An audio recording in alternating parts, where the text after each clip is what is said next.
Alright, back with the map. It talks about, it says Jerusalem in the time of Nehemiah from 444 to 420 BC. Jerusalem was destroyed by the Babylonians in 586 BC. Upon their return from exile in 536 BC, the Jews, under the leadership of Zerubbabel and Jeshua, first restored the altar and then laid the foundation of the temple. 20 years later, in 516 BC, the temple was rebuilt. This time period is referred to as the Second Temple period. Later on, under very difficult circumstances, Nehemiah restored the city wall. This is described in great detail in chapter 3. There is ample archaeological evidence, both positive and negative, to show that only the eastern hill of Jerusalem was fortified at that time, and that the eastern wall of the city was built higher up the slope than the previous wall, so the city was smaller than that of Solomon. The reason why they had to go up on the hill is because to help protect Jerusalem from invading forces that was coming from the hill also. So it says that the Tower of Hanel, the Tower of the 100, the Sheep Gate, the Gate of the Guard, and the Corner Tower added strength to the northern wall of the Temple Mount, which also served as a northern city wall in this area. The temple and the altar were rebuilt soon after the return from exile. The dimensions of the temple, given as 60 cubits or 90 feet high and wide, probably refer to those of the porch. The Temple Mount was restored by Nehemiah as part of the fortification in Jerusalem. The Great Projecting Tower was tentatively identified by Charles Warren in 1867. So that was found.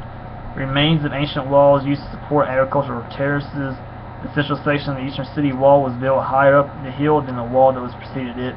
The 2 points where the new wall diverted from its original course were each called the buttress. Let's see here. The Fountain Gate was located in the southern part of the eastern wall, presumably close to the Siloam Pool.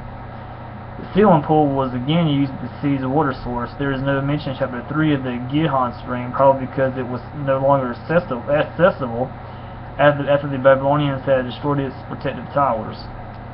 The western hill was not occupied at this time. However, the ruins of the broad wall, the middle gate, and the destroyed houses remain part of the landscape of Jerusalem. This area was not rebuilt until the middle of the 2nd century BC.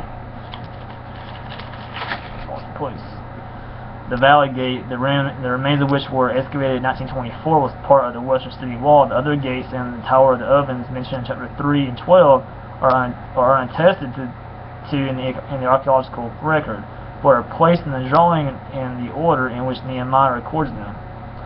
You also have the Sheep Gate, which is hidden from view, the Gate of the Guard, the Corner Tower, the Mustard Gate, the Horse Gate, the Wall of the Ophel. Let's see here, the Buttress, the Water Gate. You've got the Buttress also, the stairs that go down from Jerusalem, the King's Garden. You got a dam, the Dung Gate, the Hinnom Valley, Central Valley, the Western Valley, the Eastern Hill, the Tower of the Ovens, the Ophel. Let's see here, the Broad Wall, remains of the Middle Gate, Tower of the Ovens. See, Gate of Ephraim, the Gate of Yeshua, or Old Gate, the Fish Gate, Tower of Hanel, Tower of the 100. So anyway, this is how big Jerusalem was in the time of Nehemiah, from 444 to 420 BC. Pretty huge, and you can see it's expanded outside of the walls also. It's a pretty huge city. You can see this. That's what it looked like right there. So that's what Jerusalem looked like in the time of Nehemiah, from 444 to 420 BC. And I'll grab out the chapter 4 here soon.